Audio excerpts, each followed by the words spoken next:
हिंद साथियों, आप सभी का स्वागत है डेली करंट अफेयर की सीरीज में। आज हम लोग 27 व 28 फरवरी के टॉप 10 महत्वपूर्ण करंट की सीरीज को पढ़ेंगे। यह सीरीज शिक्षक भर्ती परीक्षा के साथ साथ अन्य सभी भर्ती परीक्षाओं, वनडे हो चाहे यूपीपी हो, यूपी ट्रिपल एससी, यूपीपीएससी, सभी के लिए महत्वपूर्ण है, चाहे लेखपाल हो। चलते हैं, प्रश्नों को पढ़ेंगे, उनका आंसर उसकी व्याख्या के साथ, क्योंकि अब की बार एक सीट हमार। चलते हैं हम आज के पहले सवाल की तरफ, जो आपके डिस्प्ले पर दिख रहा है। जी हाँ, हाल ही में महर्षि स्वामी दयानंद सरस्वती जयंती कब मनाई गई थी? जितने भी साथी वीडियो को देख रहे हैं, फटाफट वीडियो को अपने साथी मित्रों को शेयर कर दीजिएगा। ये डेली करंट अफेयर की सीरीज को 24 फरवरी, 25 फरवरी, 26 फरवरी, 27 फरवरी। जी हाँ, इस प्रश्न का सही जवाब होगा 26 फरवरी। हम प्रश्न के साथ साथ उसकी विस्तृत व्याख्या भी पढ़ते चलेंगे, ताकि उसकी विविध भी आपको अच्छी तरीके से तैयार हो जाए। क्लास समाप्त होने के बाद इसकी पीडीएफ आपको टेलीग्राम पर मिल जाएगी। महर्षि दयानंद सरस्वती जी की जयंती 26 फरवरी को मनाई जा रही है। वे भारत के महान समाज सुधारक, देशभक्त, शुभचिंतक और आर्य समाज के संस्थापक थे। स्वामी दयानंद सरस्वती जी के विचारों से महात्मा गांधी जी जैसे कई वीर पुरुष प्रभावित थे। उन्होंने 1875 में आर्य समाज की स्थापना की और 1857 की क्रांति में अपनी महत्वपूर्ण भूमिका भी निभाई थी। क्योंकि आपने देखा होगा विविध में भी यहाँ से सवाल आते हैं, इसलिए इसको रट लीजिएगा। आगे चलते हैं। अगर पूछा जाए आर्य समाज के संस्थापक कौन थे, तो महर्षि दयानंद सरस्वती जी थे। अगला सवाल आपके सामने है। सरकार ने राष्ट्रीय उच्च स्तर शिक्षा अभियान रूसा योजना को कब तक जारी रखने की मंजूरी दी? 31 मार्च 2022, 31 दिसंबर 2022, 1 जुलाई 2024, 31 मार्च 2026। तो इस प्रश्न का अगर सही उत्तर हम देखें तो 31 मार्च 2026 इसका सही जवाब है। हम चलते हैं इसकी व्याख्या की तरफ।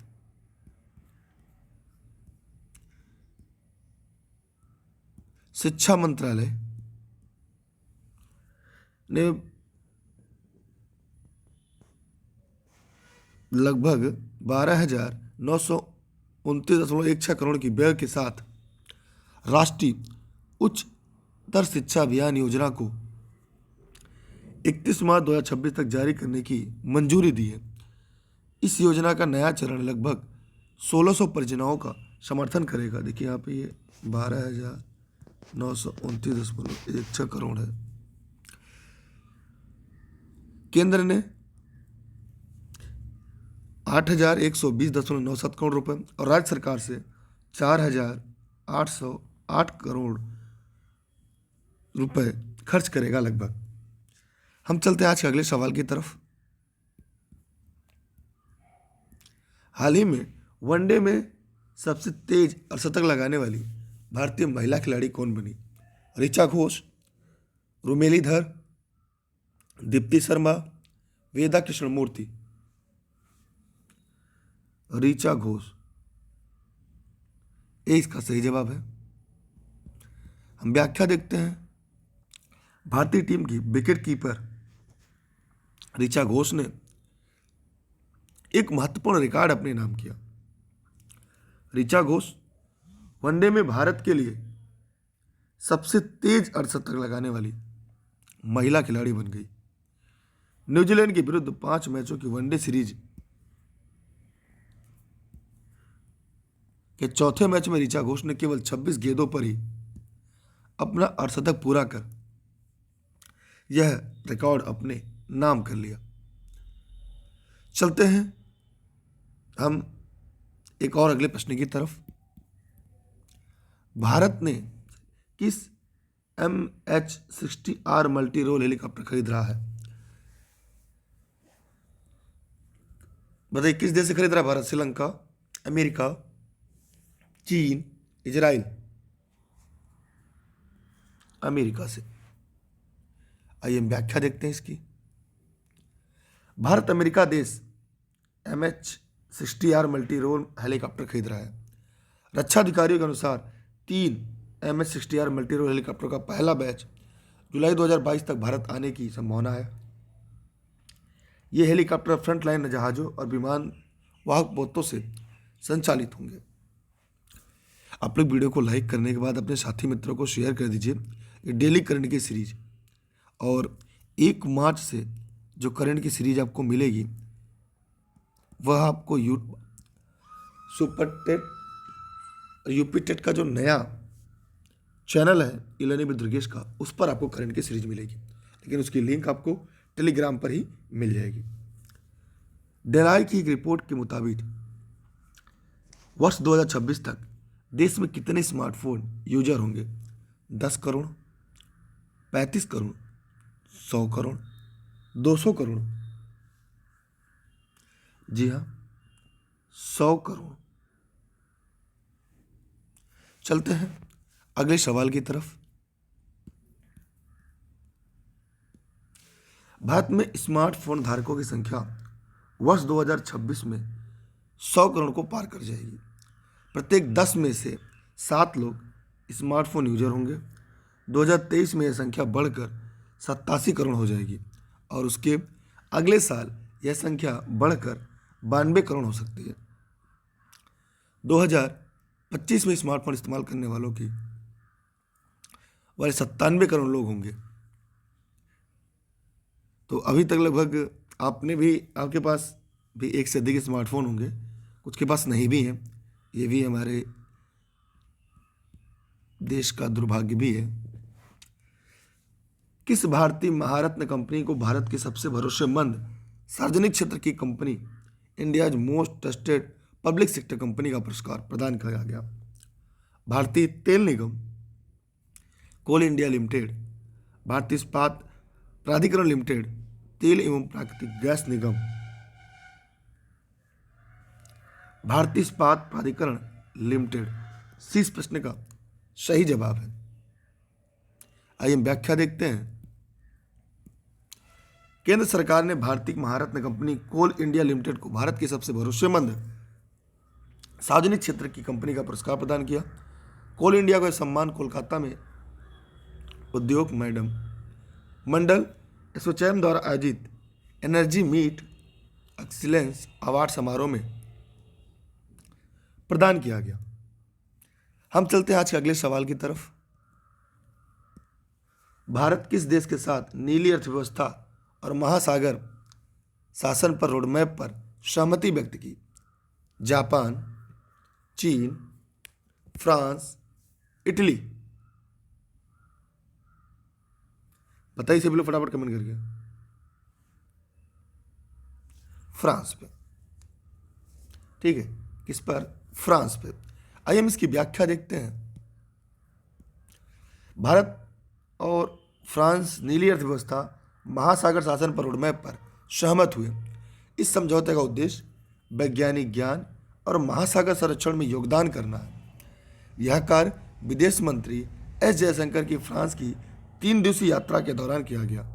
इस क्षेत्र में समुद्री व्यापार, समुद्री पारिस्थितिकी पर्यटन, अंतर्देशीय जलमार्ग, वैज्ञानिक अनुसंधान, एकीकृत तटीय प्रबंधन शामिल है।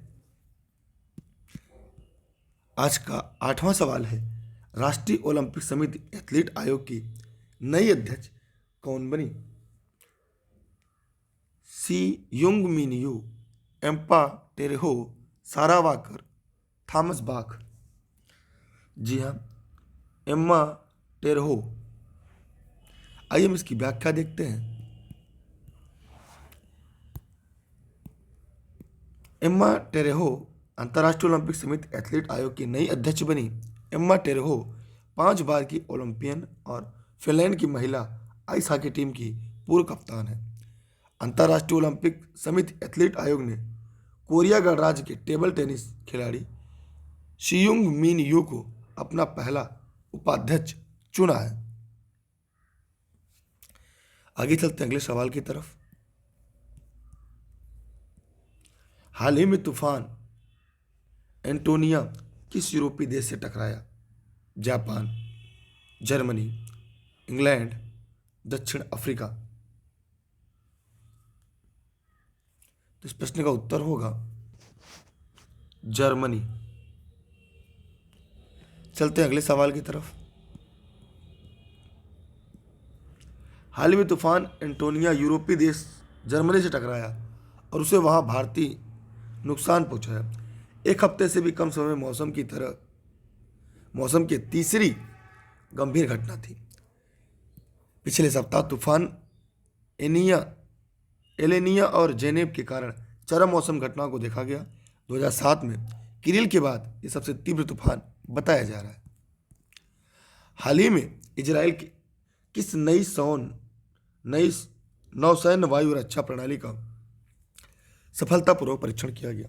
देखिए, क्लास खत्म होने के बाद इसकी पीडीएफ आपको टेलीग्राम पर मिलेगी। दुर्गेश सर सर्च करके ई लर्निंग विद दुर्गेश पर। और आज की जो क्लास की टाइम टेबल है, 1 बजे आपको संस्कृत क्लास मिलेगी और शाम के 8 बजे आपको जीएस जीके और 9:30 बजे आपको कंप्यूटर स्पेशल की क्लास मिलेगी। जी हाँ मेरे प्यारे साथियों, आप लोग फटाफट कमेंट सेक्शन में कमेंट करके जवाब दीजिएगा कि हाल ही में इजराइल ने किस नौसैन्य वायु रक्षा प्रणाली का सफलतापूर्वक परीक्षण किया? सी डोम प्रणाली, आरएस प्रणाली, एमआर सैम प्रणाली, डीसी प्रणाली। सी डोम प्रणाली। आइए इसकी व्याख्या देखते हैं और आप लोग इस वीडियो को शेयर करिएगा। देखिए, 1 मार्च से जो आपको करंट की सीरीज मिलेगी वह आपको हमारे यूट्यूब चैनल नया जो TET super TET with Durgesh channel है उस पर मिलेगी, लेकिन उसका लिंक आपको टेलीग्राम पर ही मिल पाएगा। तो अगर आप डेली करंट अफेयर की सीरीज प्रतिदिन पढ़ना चाहते हैं तो वो नया चैनल आज ही जुड़िए और टेलीग्राम पर जुड़े रहिएगा। सी डोम प्रणाली आयरन डोम का एक नौसैनिक संस्करण है जिसका उपयोग पिछले 1 दशक से गाजा पट्टी से दागे गए रॉकेटों को गिराने के लिए किया जाता रहा है। सी डोम भूमध्य सागर में इजराइल की तटरेखा और अपतटीय प्राकृतिक गैस संपत्तियों की रक्षा करता है। आप सभी का बहुत बहुत धन्यवाद। आप Telegram, YouTube, Facebook e learning with Durgesh का ऐप इंस्टॉल करके रख सकते हैं। शिक्षक भर्ती परीक्षा संबंधित सभी नोट्स क्लास घर बैठे आप प्राप्त कर सकते हैं। जी हाँ, आप सभी का बहुत बहुत धन्यवाद। ये सभी संस्थान जौनपुर जनपद के सिराज जैन से लाइव चल रही है। Thank you. वीडियो को शेयर करिएगा, अपने सभी साथी मित्रों तक पहुँचाइएगा। Bye bye. जय हिंद, जय भारत। Thank you.